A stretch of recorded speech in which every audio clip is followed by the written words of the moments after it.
السلام علیکم، آداب۔ آج جو میں اپنی نظم آپ کے سامنے پیش کرنا چاہ رہا ہوں اس کا عنوان ہے کراچی میں چڑیلیں رہتے ہیں۔ اس نظم کا مقصد بالکل یہ نہیں کہ کراچی جیسی خوبصورت سٹی کو برا بھلا کہیں یا وہاں کے لوگوں کو، بلکہ اس میں جسٹ ایک تخیلاتی کانسیپٹ کریٹ کیا گیا ہے جس میں جب کوئی عاشق دور جا رہا ہوتا ہے تو اس کا محبوب اسے روکنے کے لیے جو لفظ استعمال کرتا ہے اور کوششیں کرتا ہے اور جتن کرتا ہے وہ اس میں بتانے کی کوشش کی گئی، لیکن پھر جو قسمت کا کھیلا ہوتا ہے وہ اسے کہاں لے جاتا ہے۔ تو یہ اس پورے سینیریو پہ بنی ہوئی ایک نظم ہے، امید کرتا ہوں آپ سب کو پسند آئے گی۔ سنو، تم کراچی مت جانا، چاہے کچھ بھی ہو، جیسے بھی حالات ہوں۔ تم بہانہ کر جانا پر کام کے لیے کبھی کراچی مت جانا، کیونکہ کراچی میں چڑیلے رہتے ہیں۔ تم نہیں جانتے ان کے سحر سے کوئی نہیں بچتا، وہ جادو کر دیں گی، تمہیں مجھ سے دور کر دیں گی۔ تم صاف انکار کر جانا پر کام کے لیے کبھی کراچی مت جانا، کیونکہ کراچی میں چڑیلے رہتے ہیں۔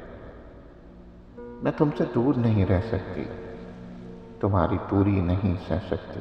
تم ہر حکم سے فرار کر جانا پر کام کے لیے کبھی کراچی مت جانا، کیونکہ کراچی میں چڑیلے رہتے ہیں۔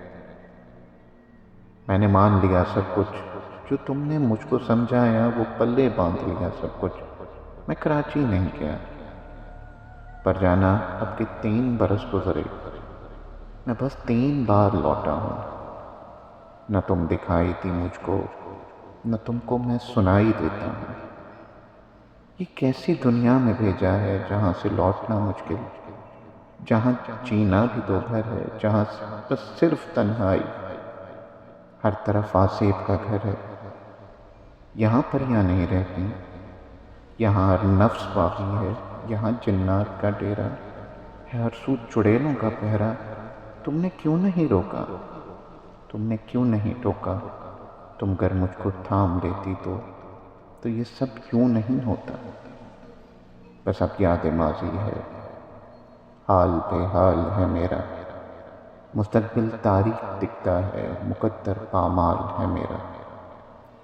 اب بس وقت گزر رہا، بر وقت گزر رہا، بس یاد آتا ہے تمہارا روکنا مجھ کو، ہاتھ تھام کے میرا تمہارا ٹوکنا مجھ کو۔